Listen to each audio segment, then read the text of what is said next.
નમસ્કાર, સુસ્વાગતમ. ધોરણ 11 કોમર્સ, ભાગ 1, પ્રકરણ 7, રોકડમેળ અને તેના પ્રકારો.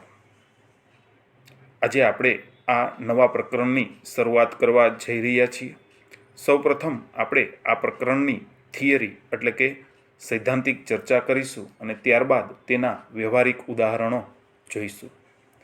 તો સૈદ્ધાંતિક ચર્ચામાં સૌપ્રથમ આપણે રોકડમેળનો અર્થ સમજીએ. રોકડમેળ એટલે શું?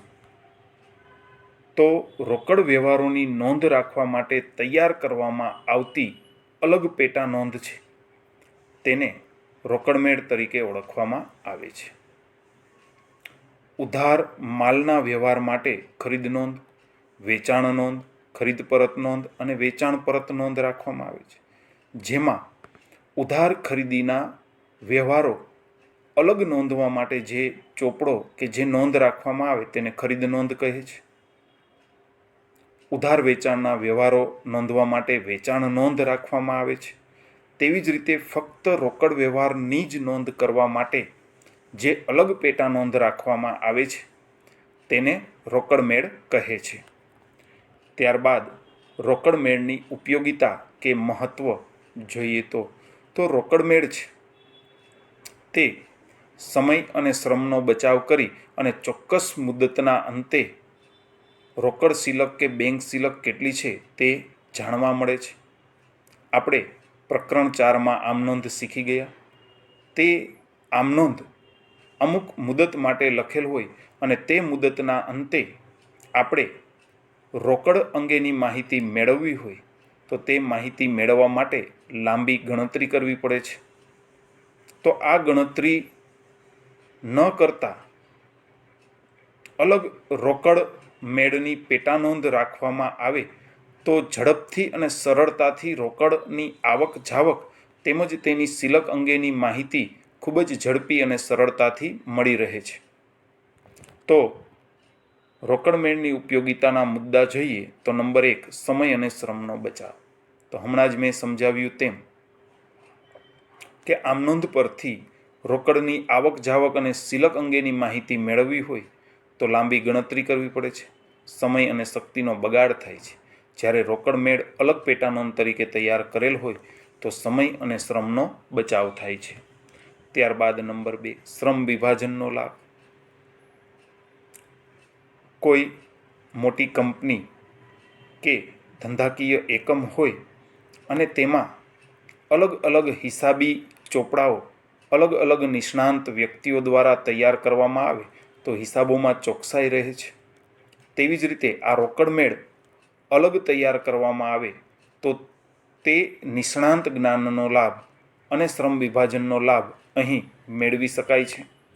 ત્યારબાદ નંબર 3, રોકડ સિલક જાણી શકાય. આમનોંધને આધારે રોકડ સિલક જાણવી હોય તો લાંબી ગણતરી કરવી પડે છે. જ્યારે રોકડમેળને આધારે રોકડ સિલક ઝડપથી જાણી શકાય છે. ત્યારબાદ ઉચાપતની જાણકારી મેળવી શકાય. રોકડમેળ તૈયાર કરવાને લીધે રોકડની આવક જાવક પર સતત નિરીક્ષણ રહે છે.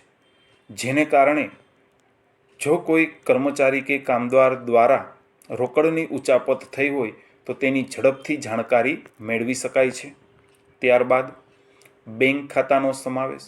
રોકડમેળમાં બેંક ખાતાનો સમાવેશ કરવામાં આવતો હોવાથી ચોક્કસ મુદતના અંતે જેવી રીતે રોકડ સિલક જાણી શકાય છે તેવી જ રીતે બેંક સિલક અંગેની માહિતી અને બેંકમાં થયેલા આર્થિક વ્યવહારો અંગેની માહિતી પણ સરળતાથી મેળવી શકાય છે. ત્યારબાદ આપણે રોકડમેળના પ્રકારો અંગેની માહિતી મેળવીએ તો રોકડમેળના મુખ્ય 3 પ્રકાર પડે છે. એક ખાનાવાળો રોકડ મેળ એટલે કે સાદો રોકડ મેળ, બે ખાનાવાળો રોકડ મેળ અને ત્યારબાદ 3 ખાનાવાળો રોકડ મેળ.